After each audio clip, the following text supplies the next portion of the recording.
ನಾವು ಏನೇ ಒಂದು ಕೆಲಸ ಮಾಡಿರ್ಬೋದು, ಓದೋದ್ರಲ್ಲೇ ಆಗ್ಬೋದು, ಒಂದು ಡಿಸಿಪ್ಲಿನ್ ಅನ್ನೋದು ಸ್ಟೂಡೆಂಟ್ಸ್ ಆಗ್ಬೋದು ಅಥವಾ ಪ್ರತಿಯೊಬ್ಬ ನಾಗರಿಕರಿಗೂ ಕೂಡ ಅದು ತುಂಬಾ ಮುಖ್ಯ. ಡಿಸಿಪ್ಲಿನ್ ಆಗಿ ಎಜುಕೇಷನ್. ಸೊ ಹಾಗಾಗಿ ನಾನದನ್ನು ನನ್ನ ಲೈಫ್ನಲ್ಲಿ ನಾನು ಅಡಾಪ್ಟ್ ಮಾಡ್ಕೊಂಡಿದ್ದೀನಿ, ಈ ಒಂದು ABCD ಅನ್ನುವಂಥ ಥೀಮ್ನ.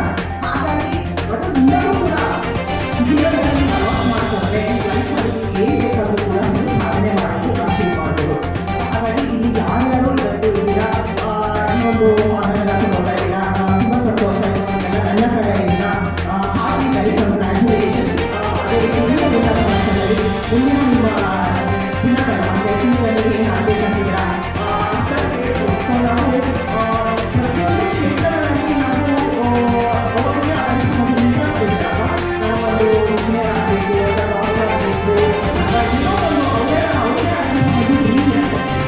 ಬಟ್ ಆದರೆ ಆ ಒಂದು ಡ್ರೀಮ್ನ ನಾವು ಫುಲ್ಫಿಲ್ ಮಾಡ್ಕೋಬೇಕು ಅಂತ ನಾವು ಆಸೆ ಪಡ್ತೀವಿ. ಎಲ್ಲೋ ಒಂದು ಕಡೆ ಒಂದು ಡ್ರೀಮ್ ಆಗಿರೋದ್ರೆ ನಮಗೆ ತುಂಬ ಬೇಜಾರಾಗುತ್ತೆ ಅಲ್ವಾ?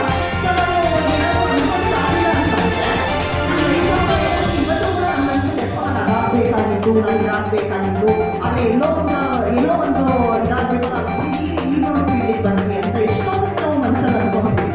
ಆದರೆ ಇವತ್ತು ಏನು ಈ ಒಂದು ಟರ್ನಿಂಗ್ ಪಾಯಿಂಟ್ ಇದೆ, ವೆರಿ ವೆರಿ ಇಂಪಾರ್ಟೆಂಟ್. ಸೊ ಹಾಗಾಗಿ ಈ ಒಂದು ಟರ್ನಿಂಗ್ ಪಾಯಿಂಟ್ನ ಯಾಕಂದರೆ ಆಮೇಲೆ ನಾವು ಏನೂ ಅಚೀವ್ ಮಾಡೋದಕ್ಕಾಗಲ್ಲ. ಈ ಒಂದು ಟೈಮ್ನಲ್ಲಿ ಏನಿದೆ ಪೇರೆಂಟ್ಸ್ ಆಗ್ಬೋದು, ನಮ್ಮ ಫ್ಯಾಮಿಲಿ ಆಗ್ಬೋದು ನಮಗೆ ಸಪೋರ್ಟ್ ಮಾಡುತ್ತೆ. ಆಮೇಲೆ ನಮಗೆ ನಾವೇ ಸಪೋರ್ಟ್ ಮಾಡ್ಕೋಬೇಕಾಗುತ್ತೆ, ಅವಾಗ ಯಾರು ಸಪೋರ್ಟ್ ಮಾಡೋರಿರಲ್ಲ. ಸೊ ಹಾಗಾಗಿ ಈ ಒಂದು ನೀವು ಏನು ನಿಮ್ಮ ಟರ್ನಿಂಗ್ ಪಾಯಿಂಟ್ ಇದೆ ಅದನ್ನು ದೃಢವಾಗಿ ನೀವೇನು ಅಚೀವ್ ಮಾಡ್ಬೇಕಂತಿದ್ದೀರಾ, ಯಾವ ಫೀಲ್ಡಲ್ಲಿ ಹೋಗ್ಬೇಕಂತಿದ್ದೀರಾ ಅದನ್ನು ಆ ವಿಷನ್ನ ಇಟ್ಕೊಳ್ಳಿ. ಗೋಲ್ ಅನ್ನೋದು ಇರಬೇಕು ಜೀವನದಲ್ಲಿ. ಸೊ ಗೋಲ್ ಇಲ್ಲ ಅಂದರೆ ನಾವೇನು ಅಚೀವ್ ಮಾಡೋದಕ್ಕಾಗಲ್ಲ. ನಮ್ಮ ಬೇಗಗಳು ಎಲ್ಲೆಲ್ಲೋ ಹೋಗ್ಬಿಡುತ್ತೆ ನಮಗೆ ಒಂದು ಗೋಲ್ ಇಲ್ಲ ಅಂತಂದರೆ. ಸೊ ಆ ಗೋಲ್ನ ನಾವು ಅಚೀವ್ ಮಾಡಬೇಕಂದ್ರೆ ನಿರಂತರವಾಗಿ ಅದಕ್ಕೆ ನಾವು ಹೋರಾಟ ಮಾಡಲೇಬೇಕು. ಅವಾಗ ಮಾತ್ರ ನಾವು ಸಾಧನೆ ಮಾಡೋದಕ್ಕೆ ಸಾಧ್ಯ. ಸೊ ನಾವು ಸ್ಟೂಡೆಂಟ್ಸ್ಗೆ ನಾನು ಇನ್ನೊಂದು ಟಿಪ್ಸ್ ಹೇಳ್ತೀನಿ, planning is very important.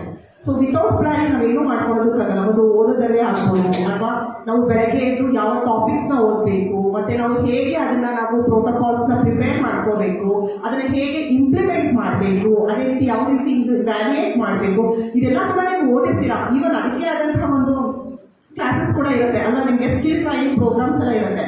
So ಅದನ್ನೆಲ್ಲ ನೀವು ಎಲ್ಲೆಲ್ಲಿ ನಿಮಗೆ ಪ್ರೋಗ್ರಾಮ್ಸ್ ಆಗ್ಬೋದು ಅದನ್ನೆಲ್ಲ ಅಟೆಂಡ್ ಮಾಡ್ತಾರೆ, ಟ್ರೈನಿಂಗ್ ಪ್ರೋಗ್ರಾಮ್ಸ್, ಅದಕ್ಕೆಲ್ಲ ನೀವು ಇನಿಷಿಯೇಟಿವ್ ತಗೋಬೇಕು. ಯಾಕೆಂದರೆ ಇವಾಗಿನ ಕರೆಂಟ್ ಟ್ರೆಂಡ್ಸ್ ಏನಿದೆ ಅದು ಸ್ಟೂಡೆಂಟ್ಸ್ಗೆ ತುಂಬ ಮುಖ್ಯ. ಸೊ ನಾವು ಬರೀ ಬುಕ್ಕಿಗೆ ಸೀಮಿತ ಆಗ್ತದಲ್ವಾ.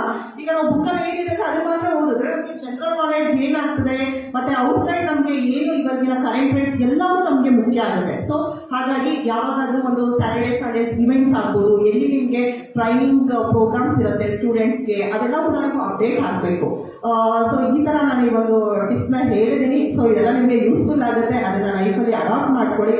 ಅದೇ ರೀತಿ ಇನ್ನೂ ಹೆಚ್ಚು ಉನ್ನತ ಮಟ್ಟದಲ್ಲಿ ನಿಮ್ಮ ಗ್ರೋತ್ ಕೆರಿಯರ್ ಚೆನ್ನಾಗಾಗಲಿ ಅಂತ ನಾನು ಈ ಒಂದು ಕಾರ್ಯಕ್ರಮದ ಮುಖಾಂತರ ಕೇಳ್ಕೊತಾ ಇದ್ದೀನಿ. ಸೊ ಒನ್ಸ್ ಅಗೇನ್ ಎಲ್ಲರಿಗೂ very all the best and ಧನ್ಯವಾದಗಳು. Thank you.